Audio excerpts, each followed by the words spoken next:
네, 새 정부 들어 첫 정기국회가 막이 오른 가운데 쟁점 입법, 예산 등을 놓고 여야가 격돌하고 있습니다.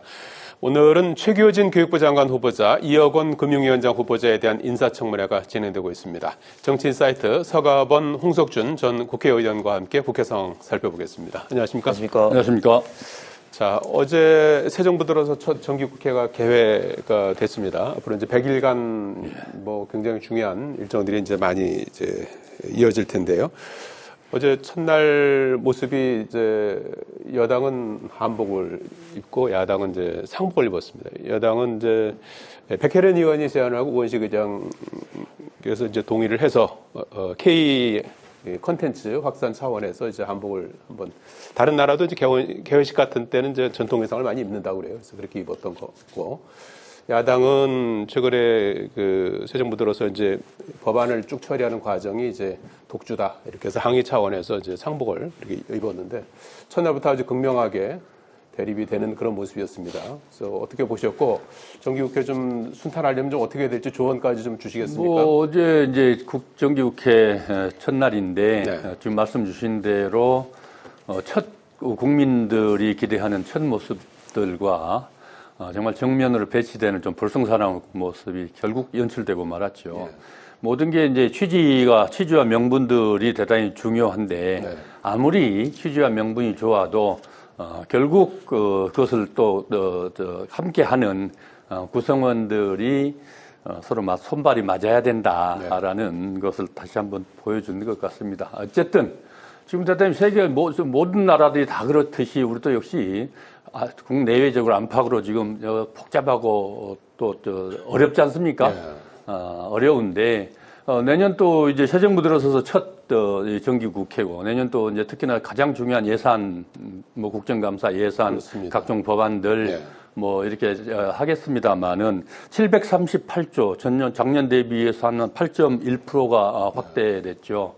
그 정도 초거대 예산은 이제 심의해서 통과를 시켜야 되고 여러 가지 일들이 많은데 여야가 서로 합의해서 이 어려운 국면들을 좀 잘 슬기롭게 헤쳐나갈 수 있는 힘을 모아지겠다라는 국민적 기대와는 정면으로 배치된 좀 아쉬운 그런 모습이었고 또 험난한 국회 여정들을 보여주는 것 같아서 좀 아쉽기는 했습니다. 네. 어쨌든 지금은 가장 그럼에도 불구하고 또 네. 특검법을 개정을 해서 좀 더 범위와 인원수를 확대해야 된다라든지 또 그야말로 한 이슈지요.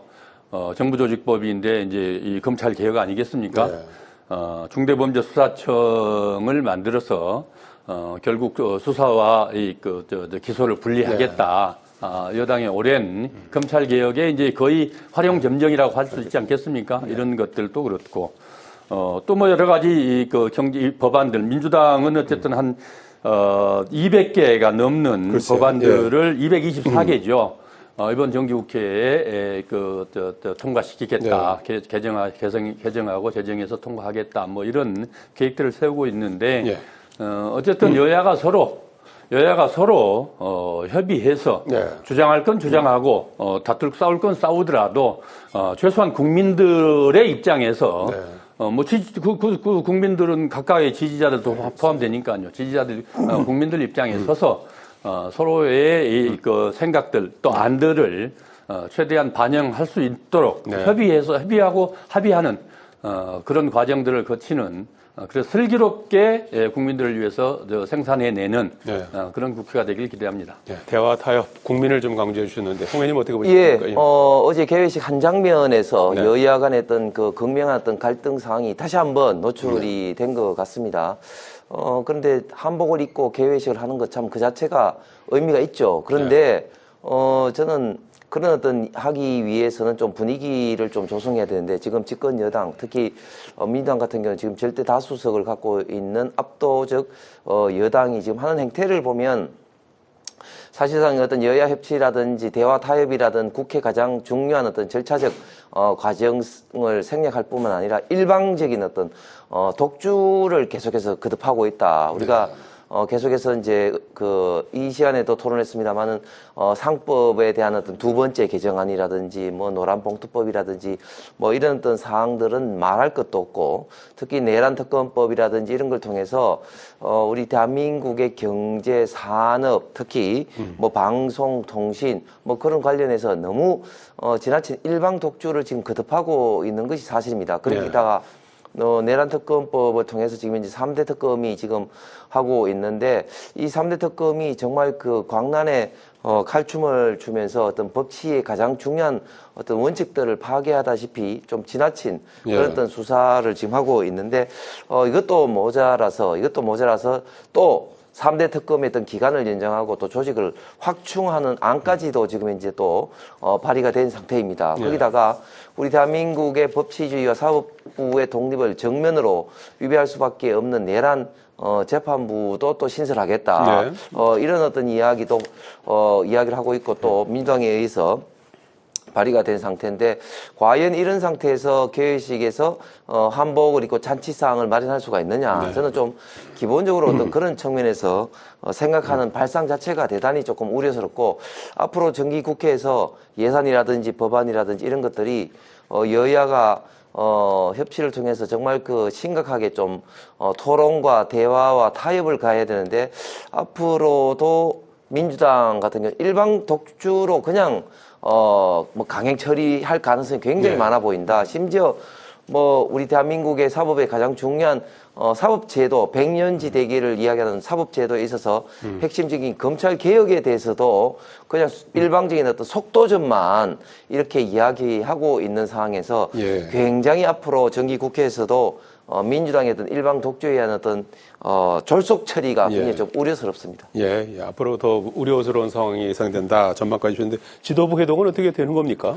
제가 볼 때는 그것도 참 난망하리라고 봅니다. 왜냐하면 정청래 대표가 친일성이 여야 협치는 없고 내란 어떤 진압만 있을 뿐이고 뭐 사람하고만 악수한다 이런 식으로 뭐 악수를 뭐 아예 거부를 했기 때문에 지금 정청래 의원도 사실은 뭐 좀 탈출구 내지는 좀 테러에 대해서도 고민은 하겠지만 뭐 이런 상황에서는 쉽게 여야 대표 간의 만남이 대통령 주재 지도부 회동 그러니까 대통령의 어떤 주제는 뭐 그건 또 다른 별개인 문제입니다만은 그거는 쉽지는 않을 거라 봅니다. 쉽지 않을 걸로 보시는군요. 자, 오늘 국회 뭐 여러 상임위가 진행이 되고 있는데 특히 주목을 끌고 있는 게 이제 교육부총리 후보자에 대한 두 번째 청문회입니다. 지난번 이제 이진수 후보자가 한번 낙마한 적이 있었죠. 이재명 대통령은 청문 요청안에서 최규진 교육부 장관 후보자에 대해서 40년 이상 교육부 장관의 교육부 교사로서 교육계 헌신한 부분 그리고 세종시 교육감을 3차례 한 거 이런 부분들을 들면서 폭넓은 행정 역량을 갖추고 있다 이렇게 지명 이유를 밝혔는데 야당에서는 이제 정치 편향, 음주운전, 논문 표절 이런 부분을 강조하면서 사퇴하라 이렇게 이제 요구하고 있는 상황인데 오전에 청문회에서 어떻게 보셨습니까? 지금 말씀 주신 대로 어쨌든 지금 한번 낙마하고 이후에 다시 또 제안된 그렇게 교육부 장관 후보자하고 또 금융위원장 후보자 아니겠습니까? 특히나 이제 지금 최규진 교육감, 최규진 전 교육감이죠. 세종시 교육감을 3번이나 했었고, 또 어쨌든 교육부 장관 부총리죠. 로서 지금 중학교 선생님을 시작으로 해서 40년간 학교에 있었고, 또 선출직으로 교육감을 3번이나 했고, 이렇게 해서 아마 최초겠죠. 중등 교사로서의 교육부총리는 아마 최초 같습니다. 그렇게 해서 풍부한 이 교육 계획이고, 또 지금 이 시대에 가장 맞춤형 아닌가, 이런 후보자로서의 이 자격, 또 적격은 충분한 것 같습니다. 문제는 이제 늘 모든 청문회에서 다 나옵니다만은 이 단골 메뉴지요. 결국 음주운전, 특히나 이제 또 논문 표절, 또 하나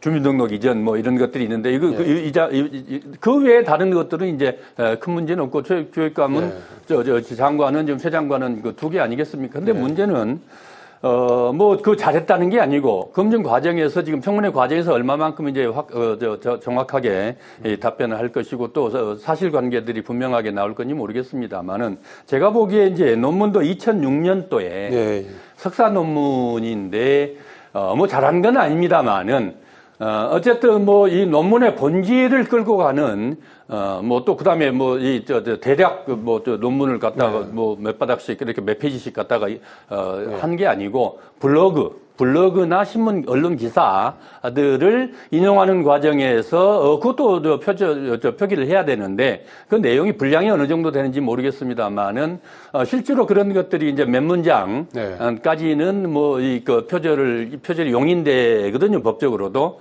그런 게 아닌가 싶을 정도로 블로그나 지금 야당에서 제기하고 있는 것들, 야당이나 언론에서 제기하는 것을 보면은 블로그나 언론 기사와 관련된 인용이거든요. 네. 그런 측면에 보면은 청문회 과정에서 좀 더 소상하게 나올 것 같긴 합니다. 그래서 뭐 잘한 건 아니지만 네. 그렇게 낙마까지 사퇴할 정도까지의 행위냐 이 부분들은 좀 더 지켜봐야 될 것 같고요. 음주운전 문제도 역시 지금 2003년도 예. 2003 음주운전 문제는 우리 공직 선출 과정에서 다시 한 번 더 명확한 기준들을 좀 해야 될 것 같아요. 네.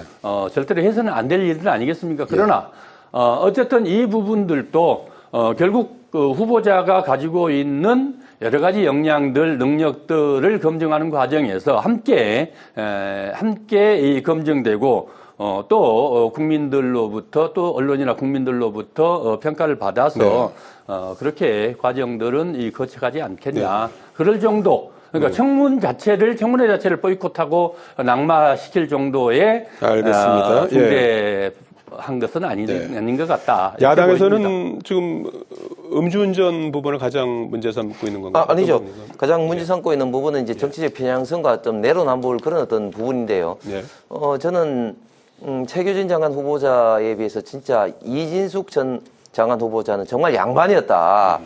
최규진 장관 후보자는 저는 교육부 장관 후보자가 아니라 교사 선생님으로서 저는 자격도 없다고 봅니다. 일단 정치적 편향성이 심해도 어떻게 이렇게 심한 사람을 골랐나. 어떤 부분? 완전히 이제 극좌파 중에서도 정말 행동 대장격을 골랐는데, 아니 이때까지 했던 말만 하더라도 정말 주옥과 같은 그런 막말이 엄청나 많죠. 예를 들면 박정희 대통령의 서거를 두고 뭐 탕탕질로 뭐 해야 된다. 또 박근혜 전 대통령에 대해서는 뭐 배신 액석하면서 막 심한 막말하고, 천안함에 대해서는 그런 어떤 음모론을 좀 이야기를 했죠. 그다음에 북한에 무려 16번이나 방문을 하면서 뭐 순환공항에, 평양 순환공항에 도착하니까 마치 뭐 어쩌고저쩌고 하면서 어떤 정치적 편향성을 굉장히 좀. 뭐 민화협 활동 일환으로 참석했다고 해명을 하더라고요. 예, 그런 어떤 정치적 편향성이 굉장히 좀 문제될 수밖에 없고, 또 내로남불 면에서 사실 이제 음주운전도 문제지만 음주운전이 수치가 0.187이라고 합니다. 네.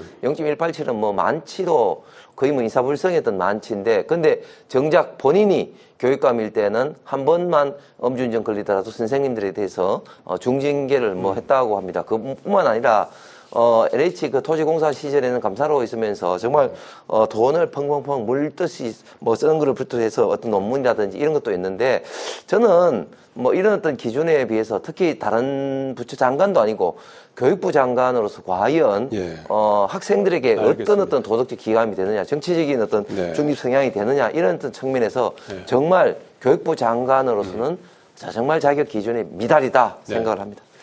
오후에 청문회가 계속 이어지니까 지금 말씀하신 여러 가지 우려에 대해서 또 좀 적극적인 설명이 좀 있기를 기대해 보겠습니다. 자, 우원식 국회의장이 내일 열리는 중국 전승절 열병식에 참석하기 위해서 오후에 출국합니다. 국가회전설 2위 이재명 대통령이 초청을 받았는데 대신해서 이제 참석하는 모양새고요. 그리고 여러 차례 방북 경험이 있는 박지원 의원, 대통이라고 할 수 있죠. 국정원장도 하셨고, 그리고 위통이 홍기원 의원, 뭐 민주당 의원들도 여러 명 같이 가시고, 국민의힘은 불참하기로 한 걸로 이렇게 전해지고 있고 그렇습니다. 그래서 가장 그 관심을 모으는 것은 이제 김정은 위원장과의 어떤 그 만남 가능성, 시진핑 주석과의 만남 가능성 이런 부분 아닐까요? 어떻게 예상하십니까? 예, 어쨌든 중국에서는 이 전승절이 아주 중요한 네. 행사죠. 특히나 이제 올해 네. 더 그 어느 때보다도 더 크고 화려하게 전승절을 준비하고 또 치르는 것 같아요. 네. 결국 그 이재명 대통령도 초청을 받았습니다. 여러 가지 고려를 했겠죠. 네. 특히나 이제 일본도 다녀오시고 미국도 다녀오셔서 특히 이제 우리 그 외교를 관례로 보면은 네. 이제 미국, 일본, 중국 이게 이런 코스로 이렇게 정상회담을 이렇게 하게 되는데 네. 여러 가지 관계에서 지금 일정들도 그렇고 네. 아마 고려해서 원식 의장이 되신 가는 거 아니겠습니까? 지금 이제 그보다도 더 큰 게 지금 이제 김정은 위원장이나 트럼프란다 시진핑 주석? 푸틴. 네.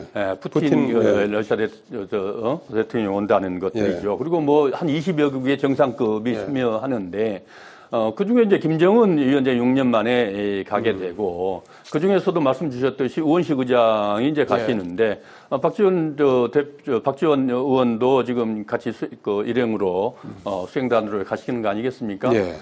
결국은 따로 이 단독 회담을 자리가 마련될지는 잘 모르겠습니다만은 아마 만만치는 않아 보인다는 게 이제 전체적으로 이 전문가들 의견들인 것 같고 실제로 상황들도 쉽지는 않아 보이긴 한데 그러나 이제 한 자리에 있기 때문에 특히나 이제 박지원 의원 같은 경우는 정상회담 남북 정상회담도 해서 실무적으로 다 준비를 해왔고 관계도 여러 가지로 정통하기 때문에 그런 자리에서 지금 이제 또 에이펙 때 트럼프가 와서 김정은도 만나고 싶다.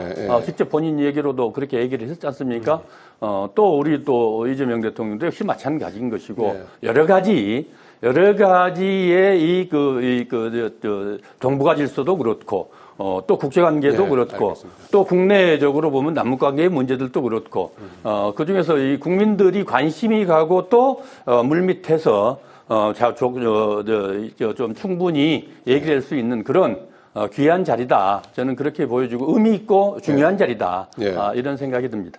아까 그 화면에서 잠깐 보셨습니다만 우원식 의장 올해 2월에 하얼빈 동계 아시안게임 개막식에 참석해서 계획이 없던 이제 시진핑 주석과 만남을 한 그런 이제 화면이 잠깐 나왔습니다. 이번에도 이제 그런 만남이 이어질지. 왜냐하면 행사가 내일 전승절 행사가 있고 모레는 리셉션이 있습니다. 그래서 중국 고위 인사들과 이제 아마 교류가 있을 것 같은데 의장실에서는 이제 에이펙 정상회의 시 주석 참석을 확정하는 의미라든지 몇 가지 지금 이제 의미를 좀 부여하고 있습니다. 그래서 어떤 의미가 있다고 좀 보시는지요? 예, 전성절은 2차 대전 때, 2차 대전 때 어떤 종경 기념일을 이제 그 기념으로 해서 독소 전쟁에서 독일이 항복했던 이제 5월 9일에 이제 러시아, 소련이 이제 전성절 행사를 하고 그다음에 이제 일본이 이제 중국에 항복했던 9월 9일을 합니다.